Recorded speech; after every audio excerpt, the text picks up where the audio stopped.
Hi, isang magandang umaga sa inyo mga giliw kong mag-aral. Ngayon ay ating pag-uusapan ang tungkol sa sport news. Papaano gumawa ng isang article patungkol sa sport news. Pag-usapan natin ang the basics.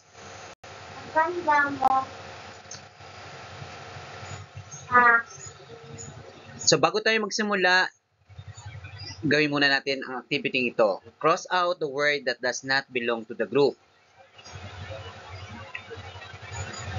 So technically, dapat tayo ng mga manunulat ng isang sport news, dapat maliwanag sa atin, alam natin ang mga linggo, mga termino na ginagamit sa sports. So alin kaya dito sa grupo ng mga salitang ito ang hindi kabilang? Okay. So strike. So ito ay para sa larong basketball. Kalawa, alin kaya ang hindi kabilang o does not belong to the group?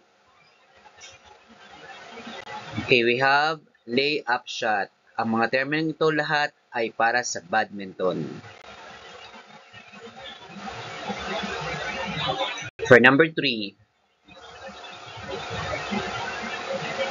ang hindi kabilang ay defender.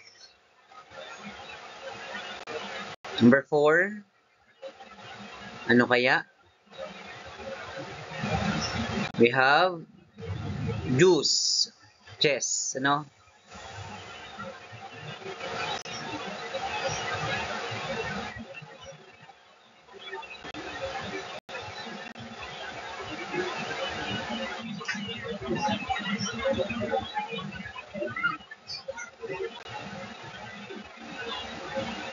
Okay, volleyball. So, half volley. So, yun ang hindi kasama. Cross out the word that does not belong to the group. For number 7, we have throw para sa football. So, 10 basic rules in sports writing. Number 1 is we should know the rules of the game. Ayan, basic yan. Kung basketball, dapat alam natin kung paano maglaro ng isang basketball. Kung siya ay badminton, dapat alam natin yung mga terminology, kung paano din siya nilalaro. Number 2, use special vocabulary or sports terms or sports lingo. Ito yung kaibahan nito sa news writing, no? Ang sports writing ay gumagamit tayo ng mga sports lingo, yung mga terminolohiya upang ilarawan, isalaysay, ikwento yung mga nangyari sa larong ating isinusulat. Then, dapat siya ay get all your facts. Dapat siya ay yung ating statistics, tama lahat. Yung para saan yung games. Siya ba ay championship round, elimination round. Yan.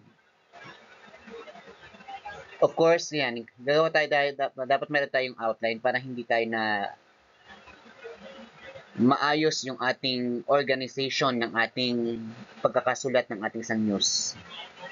Make a good lead. Ayan, 'di ba pinag-usapan natin ng last time, dapat ang lead natin winner, against whom, and the score. Then, use punchy verbs or strong verbs. Ayan, dapat piling-pili yung mga pandiwa, mga verbs na ginagamit natin. Nope, ito ay para makakuha ng atensyon ng ating mga mambabasa. Then, hindi rin mawawala yung get quotation from players, coach, officials, and spectators. Ayan. Ano yung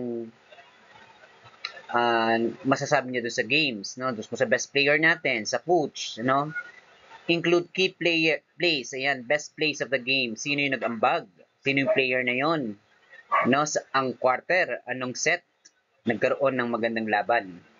Then, summarize or people your stories. Then, revise or edit your sports stories. So sabi natin dito, ang balitang sports ay isang natatanging balita tungkol sa iba't ibang uri ng laro, nasalig sa katuwirang balita at nasusulat sa pamaraang action story. So dapat talaga Action story, ibig sabihin, actions, no? Yung ating paglalarawan, pagkukwento ng ating sport news. Paglalarawan ng aksyon, reaksyon at emosyon ng manlalaro, tagasanay at maging ang mga manonood.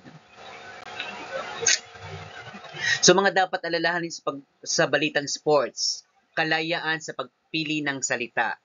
So gumamit ng pang-uri at pang-abay.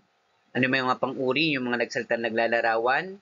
Yung pang-abay, yung mga katulad ng pamanahon, panlunan, ano, paggamit ng natatanging anggulo. Ayan, ito yun, dapat to alam natin kung paano natin atakihin ang isang article, ang isang news sports. Paggamit ng malakas na angkop na pandiwa, making it flexible, at syempre, paggamit ng sports linggos. Nakakatawag na pansin na pamatnubay, yung tinatawag nating lead. Malinaw na focus, pwede tayong gumamit ng quotation. So, sa pagsulat ng sports, ano yung nahanap natin? Headline, lead, body, and conclusion. Sa headline, or the title of the article, dapat note that the verb are in the present form. Ayan, hindi dapat siya past tense kapag nasa headline. Sa lead naman, pwede tayong gumamit ng novelty lead or the required 5 WH questions. Pero pag sa contest proper, pag sa high school, dapat novelty lead, no? Ang ginagamit natin. Sa body naman, decisive play, no? Yung turning point of the game, dapat malinaw yan. Statistics, quotation marks, and background information of the game. And then for the conclusions, we have the quotation remarks or advanced informations about the game. So pwede hindi naman lahat ng articles, no, ay para lang sa nanalo. Pwede tayong gumamit ng loser's perspectives or winner's perspective. So isa-isahin natin yung mga bahagi ng isang news article, no?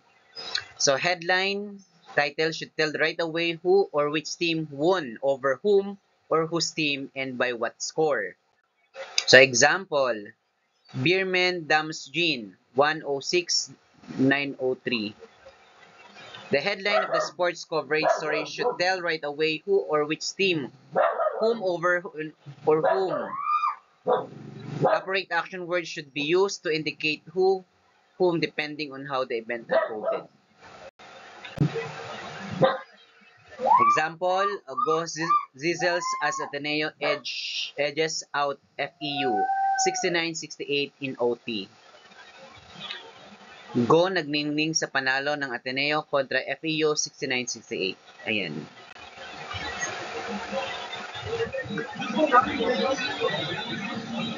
Another examples ng headline. Yung ulo ng balita natin.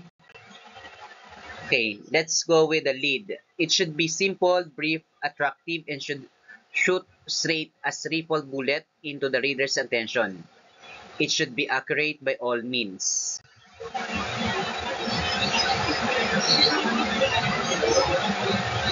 Sa pagsulat natin, who won, against whom, by what score, where, and when.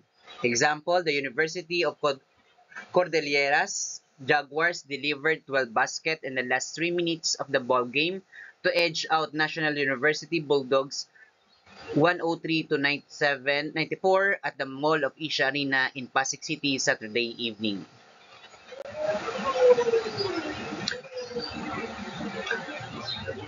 Defending champion Cordillera Institute dribblers Alex Mentis final shoot was 10th of the second too late as heartbreak and spear filled with the eyes of dribblers after being dethroned by the City High School shooters in overtime 85-84 at City Gymnasium Wednesday. Ayan. One reigns end, another one's begin. City High School shooters Chris Yu scored a follow-up basket in 1.3 seconds left in the overtime to escape with a 69-68 win over the defending champion Cordillera Institute dribblers at the Kabadaran City Gymnasium today.